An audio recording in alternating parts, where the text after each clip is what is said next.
Okay, I'm going to make a quick video here of the progress. This is pretty much done at this point. So I've taken a lot of pictures, which of course will be in the slideshow slash video upload for you guys to take a look at. But I just want to give you a quick rundown of what I've done visually so you can see it. So each tote here, I have these current two IVC 275 gallon totes running. If you look back, I don't know, a year ago, a little over a year ago, I picked these up to grow my fish in. These two are actually running. There are fish inside of them. So this was my start. These are wrapped in insulation because I set them up during winter. And these actually, it's been 108 plus here lately. You can see both of these are at 80 degrees, 80 and a half degrees. Maintain that temperature day and night. I currently have, you can kind of see it, but this is the Home Depot bucket, the 5-gallon bucket. I can, if you guys want it, I can send you a link to a way to make it. Brandy, credit to her. Her original video is what got me to making it. So this actually works really well. That one's a little overstocked, so it is a little darker. This one you can see quite a bit better in. They both get a 30% water change every week. But what I wanted to do was get them on a larger filtration system. Being that I'm overstocking them, I want to be able to have something that, you know, they can filter a little bit better. So currently these are plumbed. I dropped the levels down far enough that I could plumb them, so they have bulkheads. In the side there is a strainer. You may not be able to see it, but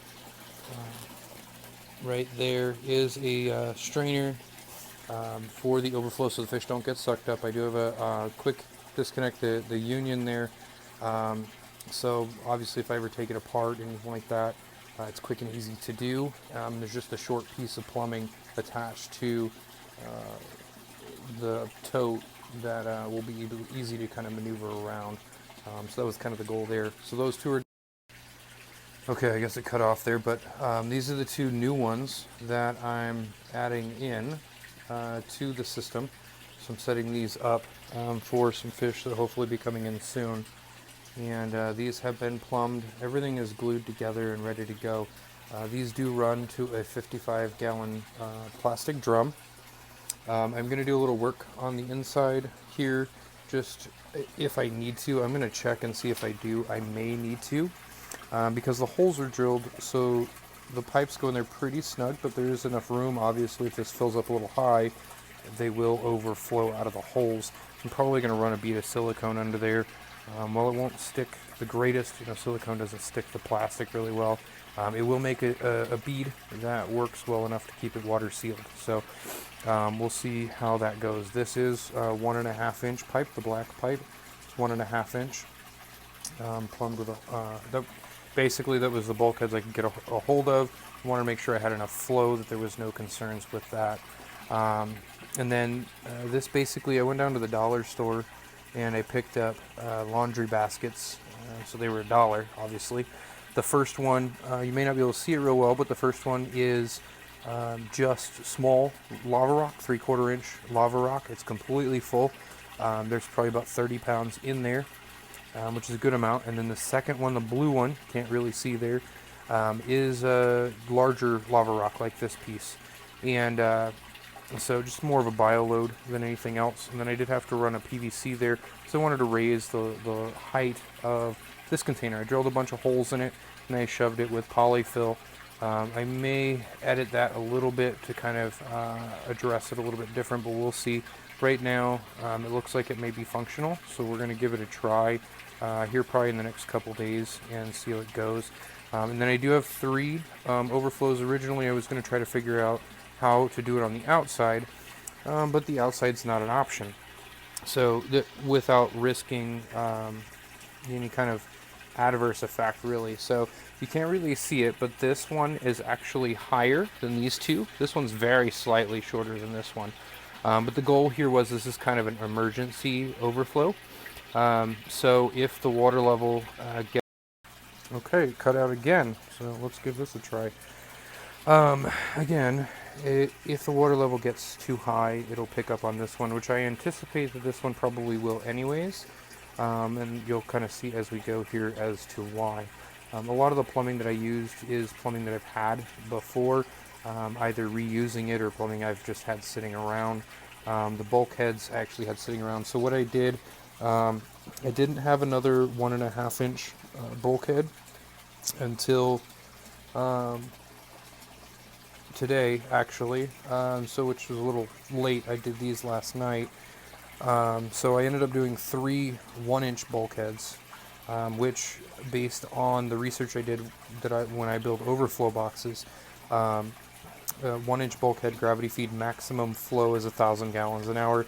That should hypothetically give me about 3,000 gallons an hour of flow if it's needed. Obviously, with the way that this is set up, it will flow based on how much flow I get out of these. This goes down. There's actually a 2-tier basket. So the first basket, or it's actually just like a oil change tub. These are from the dollar store as well. The first one has the 3/4 inch lava rock in it, enough to elevate this one. This one's just, the blue one's just sitting on top of that lava rock, and then the other one, this one is full of polyfill again, egg crate on top, rock to weigh it down, and then the overflows go into that one. The idea here is that the water should float down into the lava rock and then flow. It could just fill up pretty far and then really not actually float down, but more just flow into the tank, which is okay. This is a 27-gallon HDX storage tote. These are actually really great and really cheap. For now, of course, till Home Depot watches this video or many others that people use these. They hold water really well. The lids snap on and hold really well. You can actually zip tie, if you wanted to, up there. This lid is actually built really well, and it holds this tote together. You do get some bowing on the outside, on the long ends. I'm not really worried about it. I actually used it as a fish tank for like 6 months. Never had an issue with it. I love it. So in this case, I'm actually using it as kind of a secondary sump system here. So the other side of it here is my return. So I may work on, there's really nothing in there beyond those 2 baskets, so I may actually add something else in the future. We'll see. That is a Mag 18 return pump. So that's 1,800 gallons an hour at 0 head. So we'll really see how far it goes. Now realistically, it does go about 3.5 feet up. So I should technically be getting somewhere around 1,400 to 1,500 gallons an hour. It comes out, default is 3/4 inch threaded on the Mag 18. I reduced it down to a 1/2 inch. This is a blue flex tube I found at Home Depot. It's actually a silicone tube inside, and then this flex tube. I'm going to try it and see if it doesn't blow out. We'll see, but I liked it because in this case then I can actually pull the pump out if I need to for cleanings, or if this pump gets stuck, anything like that. Also going to see if I can find a strainer for the intake on the pump. This does run up. There's a ball valve there, and it runs up and elbows and then tees off. The 2 go over to this one to each tote there, and then it goes this way. And in this case, I cut these a little different. So I took the smaller cap out of the cap at the top and dropped the line in that way. Those also have ball valves. This way I can moderate the flow. I can stop the flow if I need to. A lot of times when I'm trying to catch fish, it's really hard to do that if there's a lot of splashing running through the tank, so I could always just shut it off to catch fish, and it would actually work really well. So we'll have to see how that goes. In this case, what I did is I cut it about halfway back, just about to the beginning of that large red cap there. And then I'm going to use the bar that actually goes, one of the bars that goes across. I can actually use it to hook onto the edge of this lid and pull it back and hang it onto the back, that back bar back there, and actually leave it open. So we'll see if I actually even, as you can see, it kind of goes down, nice as that is. So I may actually run these 2 totes separate for a little while, probably on those 2 bucket filters if I have enough power to do it. I'll probably shut the returns off, shut everything off on this to do that, because these two I picked up, I got them at a better deal because they were not clean. They both had soda syrup, I believe is what was in them. It is food grade, both of them were food grade, but I got them for 95 bucks, so I couldn't say no. 95 each. But a lot of times it's a lot more expensive. So the issue is I soaked it for several hours in uric acid, full. It was like a 10-to-1 ratio. Not really. It was like a gallon of muriatic acid to 274 gallons of water. But I soaked it for several hours. I drained it, filled it back up. I had a buddy come over and we pressure washed it with a pressure washer that punch a hole in your car. But it's still sticky. You touch the edge and it's actually still pretty sticky. So I may actually run these for a while separately to see if some of that stickiness will come off and kind of go away. That way I don't have to worry about it. I don't think it's going to really hurt the fish at all. But then again, I don't like risking it, so we'll see. And as you can see, that one's at an angle. Don't worry about it. When the tote fills up, it kind of bows. It'll bow out here, and it'll straighten that. I mean, it's just the weight. So once it actually fills, it'll straighten right out. So I haven't actually done any leak testing. We'll have to see how that goes. The only concern I really have right now is those three bulkheads, because it's a round barrel, and those are not bulkheads for a barrel. They actually make them with a curved lip so that you can put them on a barrel. I don't have those. I don't know where to get them. So I use those, and in that regard, there's always a possibility that those may not hold a seal very well. But I did crank these down pretty hard. I can't turn them by hand. I did use channel locks to lock it down, and they're pretty tight. I don't think I'll have any issues there, but I'll have to watch for that. The other issue I have is these two lines here. So these two overflow lines, you may not be able to see it here, but I went as high as I could. Now, I drilled these the same height as these totes, and I drilled those holes the same height on both sides and measured them from the ground and went with that. Well, the thing is that that's a different manufacturer for those two totes than these two totes. So the issue being, somehow, even though these don't actually have the plastic tray at the bottom, these totes are actually taller, not by much, about 2 inches. They're taller than those totes.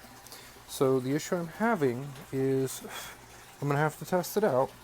But this one here mainly, but they both do. You can see they go uphill. Now, realistically, they'll still overflow to a point. It'll get to a point where the water starts to go that direction. My concern is on this top one. It should work, but I believe right in this range is relatively close to the top of the totes.